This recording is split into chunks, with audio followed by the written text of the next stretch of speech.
It began with the laughter of children that was never kind, the sharp-edged giggles and muttered comments that clung like static.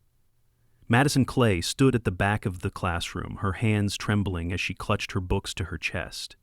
The others laughed at her secondhand clothes, at the way she kept her head down, at her silence. In the small town of Cold Creek, the high school was a world of predators and prey, and Madison was the easiest target.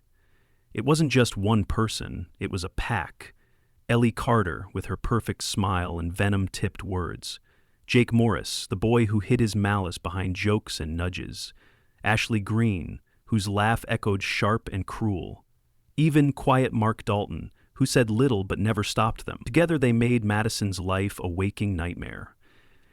They called her names, knocked her books from her hands, spread rumors about her family, her home life, her supposed crimes. Madison said nothing. She took it all, her head bowed, her voice barely a whisper. Then, one cold February morning, she vanished. The school buzzed with speculation. Some whispered she'd run away. Others said her family had finally cracked and sent her off to a mental hospital. The truth was simpler. Madison was gone, leaving behind a silence that echoed louder than the laughter ever had. Years passed. The bullies grew up, scattered across the town. Ellie married young, her smile now brittle.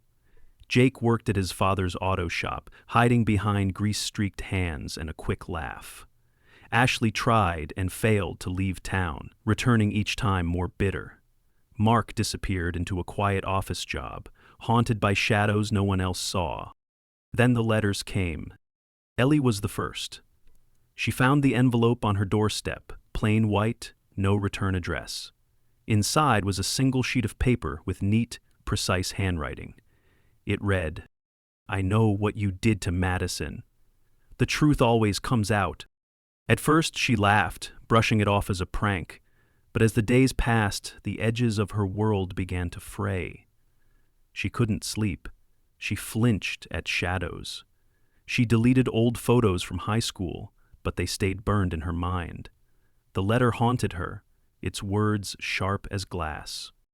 Jake found his letter tucked under his windshield wiper, the paper creased but dry. His read, "You thought it was funny, but the silence screams louder than laughter?" He tore it up, but the words stayed, twisting in his mind, a hook he couldn't shake. His dreams filled with smoke and whispers, and he woke gasping for air. Ashley's letter was slipped into her mailbox at work. Hers was different. It listed dates she recognized, dates that matched every cruel act she'd participated in, from spreading rumors to locking Madison in a bathroom. Mark's arrived last, slid under his apartment door. His letter was a photograph of their old classroom, empty and cold. On the back, in the same careful hand, "Silence is its own kind of scream." The group met in secret, pulled together by shared fear. They whispered theories in Ellie's kitchen, their voices low and trembling. Could it be a prank? Someone from school? Or Madison herself, returned from the silence? But they all knew the truth in their bones. Madison was gone. The letters didn't stop. Each week brought new ones, more detailed, more personal. They revealed secrets none of them had spoken aloud. Ashley's affair with a married man, Jake's petty thefts from the shop, Ellie's falsified insurance claims, Mark's hidden addiction. Paranoia bloomed like rot. Ellie caught herself watching the shadows outside her window. Jake started sleeping with a loaded gun under his pillow. Ashley snapped at coworkers, her nerves frayed thin. Mark stopped answering his phone, his isolation deepening. And then the accidents began. Jake was the first. His car, meticulously maintained, spun out of control on a dry road, crashing into a tree. He escaped with minor injuries, but the mechanic found the brake lines had been tampered with. Jake didn't report it, too afraid of what the police might find. Ashley's apartment flooded from a burst pipe, soaking her belongings, destroying her laptop filled with secrets she couldn't bear to lose. The plumber said it looked like sabotage, a valve deliberately loosened. Ellie found her house broken into, but nothing was stolen. Instead, every mirror had been shattered, glass shards glittering like frost. On her bathroom mirror, written in red lipstick, was a single word: guilty. Mark's cat disappeared, the window left open just enough. Days later, he found a collar in his mailbox, his name etched into the tag. By then, none of them could sleep. None of them could think straight. They avoided each other, afraid to admit how close they all were to breaking. But Madison's silence echoed louder than ever. The letters grew darker. Ellie Carter woke one morning to find a thick yellow envelope slid under her front door. Inside, she found photographs, candid shots of her taken from across the street, in grocery stores, in the gym. Each photo was dated and labeled with words she knew only one other person would understand: liar, thief, coward. Her breath caught in her throat as she read the note attached. It was typed this time, each letter precise and cold. You're never alone. The silence is always there. The fear clawed at her skin, but she still tried to appear composed. She replaced her locks, added a security system, but it did little to quiet the rising panic. The paranoia seeped into her life, her marriage faltering under the strain, her once sparkling smile now a brittle mask. Jake Morris, haunted and trembling, barely left his apartment. Every knock at the door made him jump. The anonymous letters not only continued but escalated. His latest contained copies of receipts, payments he thought long buried, for work he had lied about at the shop. His manager was copied on the letter. A week later, he was fired. Jobless and desperate, Jake turned to drinking, his hands shaking too much to hold a glass steady. But even the alcohol couldn't numb the visions of fire and the sound of Madison's voice whispering in the back of his mind. Ashley Green thought she could outrun the silence, packing her bags one night and driving 200 miles to her sister's home. But when she arrived, exhausted and panicked, she found a letter waiting for her there. Placed on her sister's kitchen table, "You can't escape the weight of silence." Her sister's confusion only deepened Ashley's dread. She tried to explain, but the words tangled in her throat. The next day, she received a text from an unknown number, a single word: stay. Mark Dalton's unraveling was slower, more insidious. He withdrew further into his apartment, curtains drawn, lights off. The letters came less frequently, but were more specific, referencing moments he thought no one else knew. The first time he stole money from his mother's purse. The night he left a friend stranded outside a party. Each detail cut deeper than the last. One evening, he found a small wooden box on his doorstep. Inside was a lock of long, dark hair. Madison's. A memory flooded back, sharp and vivid. The day he had grabbed a fistful of her hair, yanking her head back in front of their classmates as they laughed. The weight of guilt settled heavily on his chest and he collapsed on the floor, sobbing until his throat was raw. Meanwhile, Ellie's world continued to collapse. Her marriage crumbled, her husband accusing her of affairs she hadn't yet committed but had considered. The anonymous tormentor seemed to know her every thought, every secret desire, as if her mind itself had been cracked open and exposed. One morning, she woke to find her reflection missing from the bathroom mirror. In its place was a sheet of paper taped to the glass. The silence reflects your true face. The next day, her husband was gone, his side of the closet empty, his ring left on the nightstand. Ashley, spiraling into panic, returned home, only to find her apartment vandalized. The walls were smeared with charcoal in words that burned into her mind. "You laughed," she cried, "now you will scream." Her belongings were destroyed, personal photos defaced. She packed a bag and fled to a motel, too terrified to call the police. Jake, jobless and drunk, stumbled out of his apartment one night and found his car on fire in the parking lot. As flames devoured the vehicle, he stood frozen, the distant sound of laughter echoing through the lot. By the time the fire department arrived, the car was a smoldering wreck, and Jake was too dazed to explain what had happened. Mark received a final, damning letter slipped under his door. It wasn't typed or handwritten. It was a copy of his own signature, forged perfectly onto a confession. The letter detailed his role in the bullying, his knowledge of the events that led to Madison's disappearance, and his silent complicity. The letter ended with a sentence that made his blood run cold. This is how silence ends. With you. The four of them were trapped in their own spirals of guilt and fear, the weight of their past sins dragging them down. They tried to reach each other, but every call was met with static, every message intercepted or ignored. It was as if the tormentor was tightening the noose, leaving them isolated and vulnerable. In the quiet of his darkened apartment, Mark whispered into the silence, "Madison, what do you want from us?" But there was no answer, only the weight of silence pressing down on them all. The days bled into each other, each one heavier than the last. Ellie, Jake, Ashley, and Mark were crumbling. Their fear no longer whispered but roared in their ears. They became shadows of the people they had been, hollowed out by guilt and paranoia. Ellie tried to reclaim control by reporting the letters to the police, her voice quivering as she handed over the envelopes and described the vandalism. But the officers only nodded, took her statement, and filed it away. No fingerprints, no leads. When she returned home, she found another letter already waiting on her kitchen table. It was written in red ink. "The police can't save you. Silence speaks louder than words." That night, her front door swung open on its own, a gust of cold air sweeping through. She screamed for help, but no one came. Ashley's motel refuge crumbled into terror. One evening, as she returned to her room, she found the door ajar. Inside, the lamps were smashed, her clothes shredded, and on the bathroom mirror was scrawled in charcoal, "Your turn to feel the fear." She fled into the night, driving without a destination, her hands trembling on the wheel.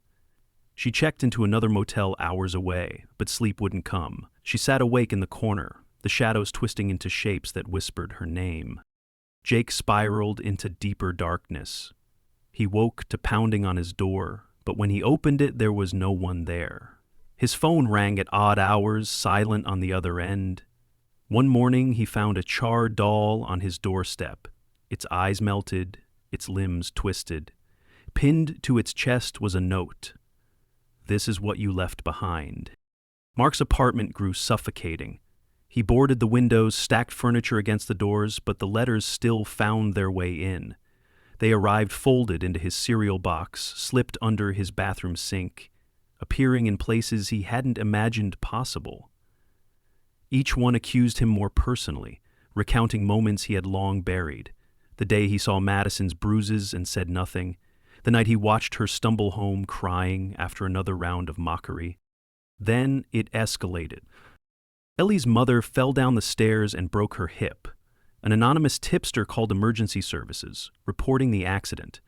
When Ellie arrived at the hospital, she found a note on her mother's bedside table. "Silence breaks bones, too." Ashley's car was found abandoned in a ditch, the tires slashed, the steering wheel smeared with something dark and sticky. On the passenger's seat was a single red thread tied into a knot, the same shade as the ones Madison used to tie her hair. Jake was arrested for trespassing after he was found lurking near the burned remains of an abandoned house. He tried to explain, but his words tangled into incoherence. They released him the next day, but a new letter was waiting at his apartment. "This is how you burned her down." Mark's mind began to fracture. He stopped going to work, convinced the walls were listening. One night, he woke to find the word "coward" etched into his bedroom wall, the letters gouged into the plaster as if by invisible hands. He scrubbed them away, but they reappeared the next morning, darker and deeper. The four of them gathered one last time, driven by desperation rather than trust. They met in the basement of an abandoned church on the edge of town, huddled like cornered animals. Their voices were hushed, trembling, as they tried to piece together what was happening. "It's her," Ashley whispered, her eyes wild. "It has to be Madison. She's doing this." "But Madison's gone," Jake muttered, his face pale and drawn. "She vanished." "She's dead, isn't she?" Mark stared at the cracked floor. "Maybe it's not Madison. Maybe it's the silence we left behind. Maybe we made something that won't let us go." Ellie sobbed, her hands trembling. "I can't take this anymore. I wake up every night hearing her voice. I see her face in the shadows." Their whispers echoed off the damp walls, but no answers came.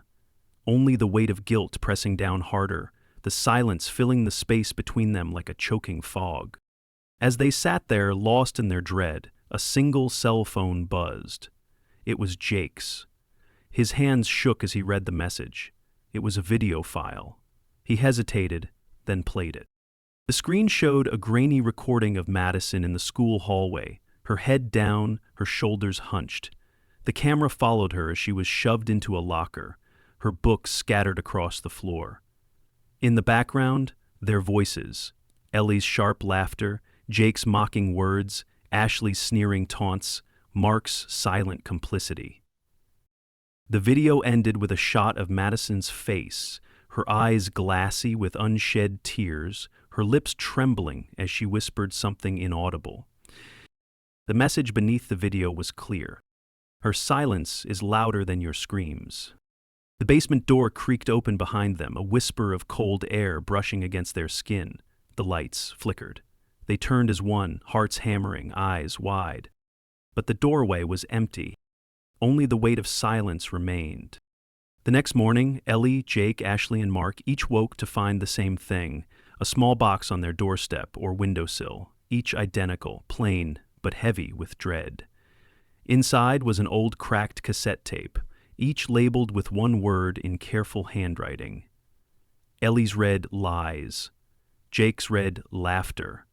Ashley's read cruelty. Mark's read silence.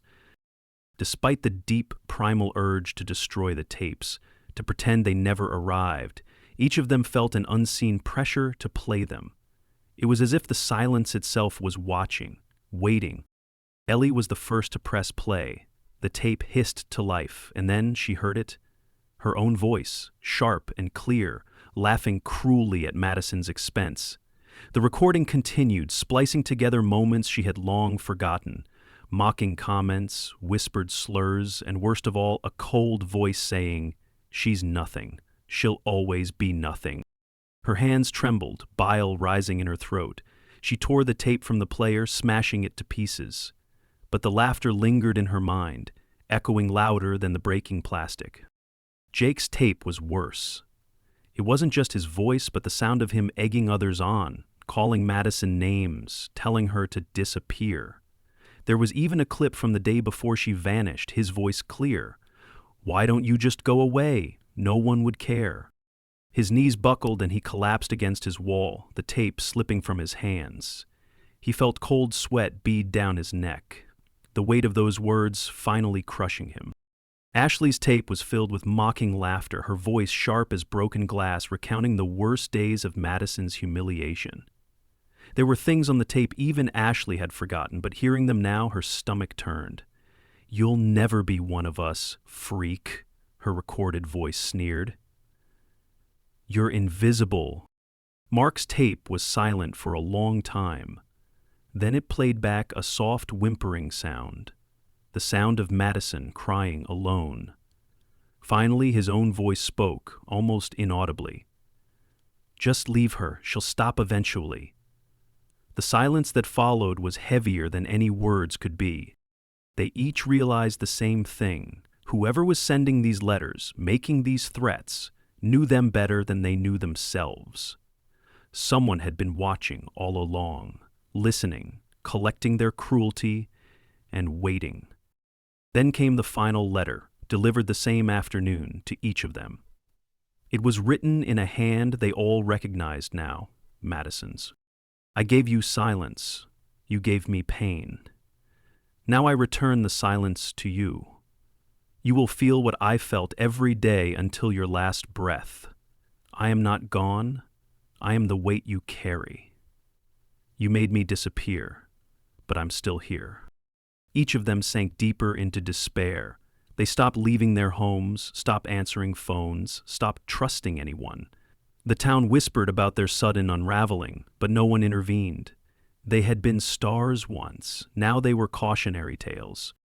Ellie's husband left for good, taking the kids. Jake drank himself into a stupor, found days later in a motel room, alive but hollowed out. Ashley's reputation was destroyed after a video surfaced showing her cruelty in school. Her past splattered across social media. She resigned from her job, shunned by everyone she knew. Mark was found wandering the streets at night, muttering apologies to no one. And then, one by one, they disappeared. Ellie was found in her car at the edge of a cliff, her hands trembling on the steering wheel, the engine still running. No one could explain why she was there. Jake vanished from his apartment, leaving behind a single note: "I can't breathe under this silence." Ashley's motel room was found empty, her belongings left untouched, the door unlocked, her suitcase still packed. Mark's apartment was abandoned, the windows boarded, but inside, scrawled on the walls in his own handwriting, were the words, "The silence took me." The town eventually stopped talking about them, the stories faded, replaced by new gossip, new scandals. But in the quiet spaces, in empty hallways, abandoned classrooms, and long-forgotten streets, the name Madison Clay lingered. Only one person remained to bear witness to it all. Madison Clay, no longer the girl she had once been, stood at the edge of the town in a small, modest house hidden beneath towering pines. The years had changed her face, hardened it. She had learned to disappear, to become silence itself. Watching them unravel piece by piece had been her revenge. She didn't need to speak a word.